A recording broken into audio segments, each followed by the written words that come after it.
The state of Michigan is looking to eliminate local ordinances on short term rentals and protect private property rights. I'm Tony, and this is Real Estate Investing and Landlord News.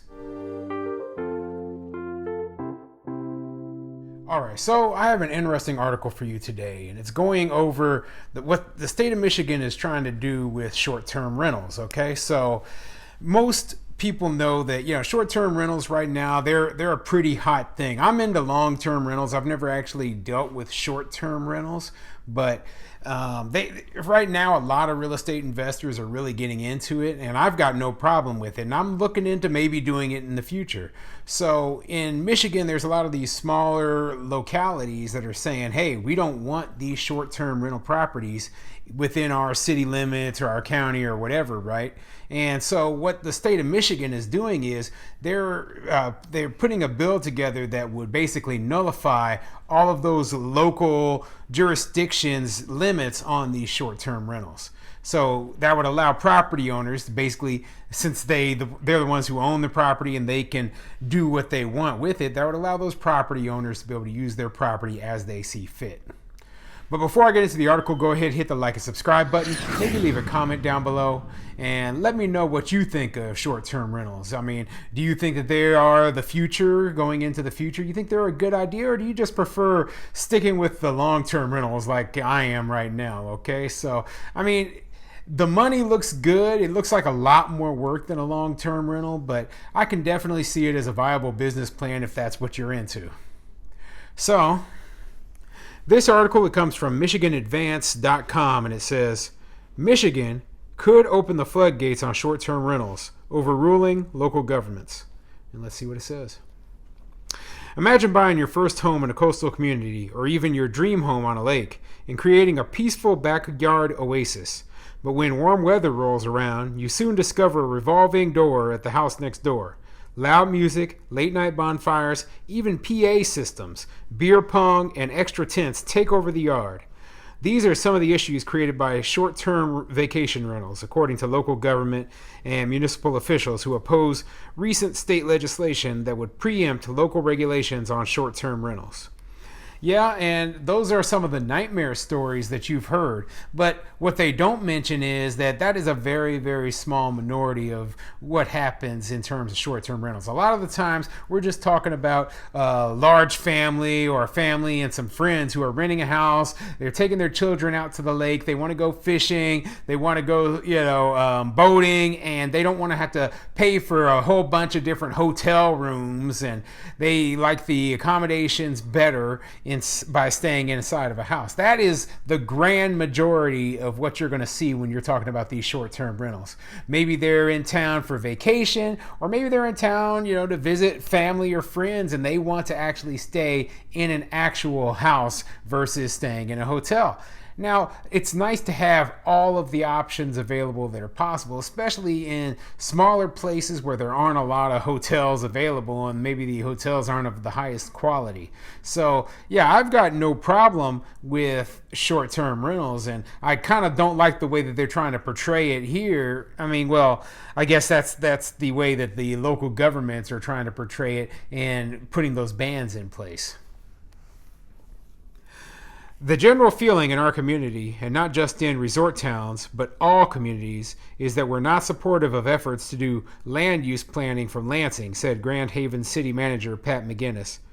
In a late-night vote last week, the Michigan House of Representatives approved a bill that essentially nullifies local ordinances on short-term rentals, which have become increasingly popular with the growth of companies like Airbnb and VRBO, in the name of protecting private property rights.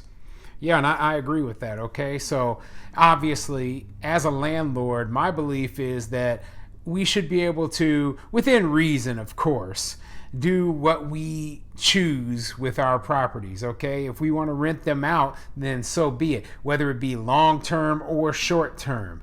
Now, if there is a nuisance being caused by somebody who's renting my property, whether it's a long-term rental or not, then you need to address that either by contacting me, contacting the local authorities, or whatever.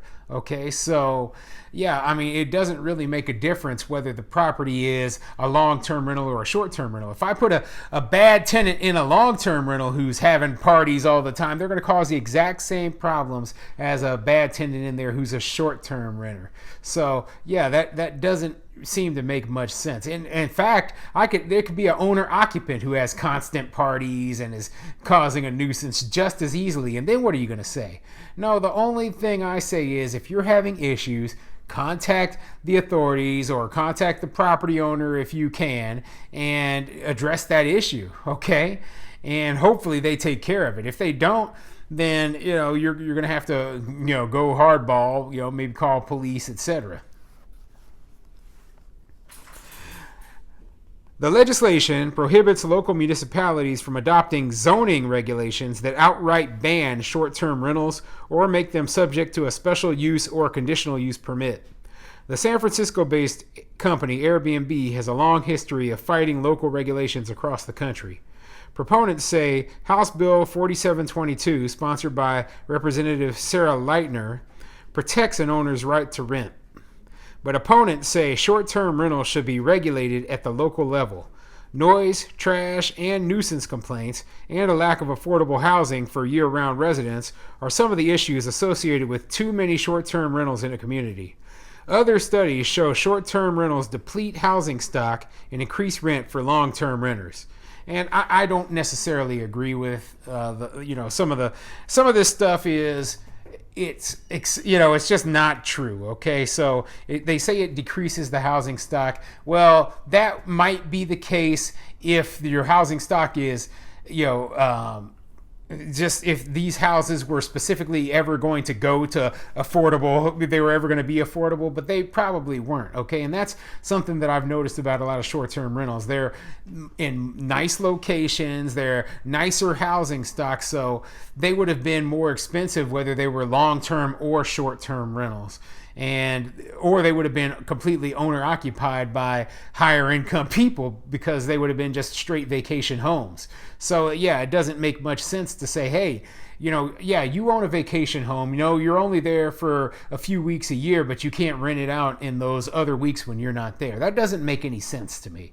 So yeah, I support the short-term rentals, and I support the landlords and the property owners who are in them or trying to make money off of them. So I don't really agree that it's a good idea to outright ban them. Now, do they need some sort of regulation? Yeah, of course. Everything needs some sort of regulation. There's lots of regulations on long-term rentals, but that doesn't mean that they can be straight banned through zoning laws or whatever. That's completely ridiculous. I just don't agree with that. Lightner first introduced the bipartisan legislation back in April. House Bill 4722 was not on the October 26th agenda, but an amended version passed 55 to 48 after the GOP-controlled House stayed in session past 2 a.m. October 27th. I was very surprised it moved on October the 27th in the way and fashion it did, said Jennifer Rigterink, legislative associate with the Michigan Municipal League, which opposes the bill. Nobody knew they were voting on it. Yeah, and then they kind of go a little bit more into the politics. I'm not too interested in the politics of it, but I will say this, okay? So if you're a landlord or a property owner and, you're doing this short-term rental thing, then, you do have an obligation to make sure that your tenants or those who are renting your property aren't causing a nuisance for your neighbors.